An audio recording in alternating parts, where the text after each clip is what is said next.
ایک شادی شدہ عورت اپنی ماں کے پاس آئی اور کہنے لگی کہ ماں میرا دل کرتا ہے میں اپنے شوہر کو جان سے مار دوں، اس نے مجھے بڑا تنگ کیا ہوا ہے، بڑا پریشان کرتا ہے۔ ماں کہتی ہے پریشان نہ ہو، سب ٹھیک ہو جائے گا، میں تجھے ایک زہر کی پڑیا دیتی ہوں، تم روزانہ اس کو تھوڑا تھوڑا ضرور دینا، اس کا کام تمام ہو جائے گا۔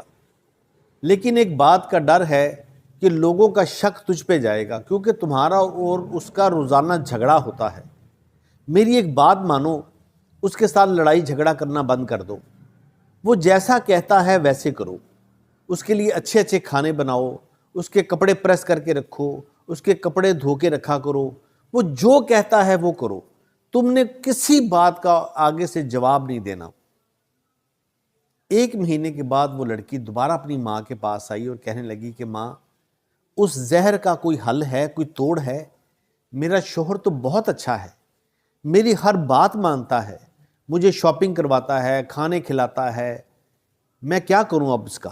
مجھے بڑی شرمندگی ہوتی ہے۔ ماں ہنس پڑی اور کہنے لگی کہ بیٹا وہ زہر نہیں تھا، وہ تو ہاضمے کی پھکی تھی، زہر تو تیرے اندر تھا، زہر تو تیری زبان میں تھا، جب سے تم نے وہ زہر اگلنا بند کیا ہے تو سب کچھ ٹھیک ہو گیا ہے۔ بالکل اسی طرح سے ہمارے ساتھ بھی ایسا ہوتا ہے، کچھ غلطیاں اور کوتاہیاں ہمارے اندر ہوتی ہیں اور کچھ غلطیاں اور کوتاہیاں دوسروں کے اندر ہوتی ہیں۔ ہمیں ہمیشہ دوسروں کی کوتاہیاں اور غلطیاں نظر آتی ہیں، اپنی نہیں۔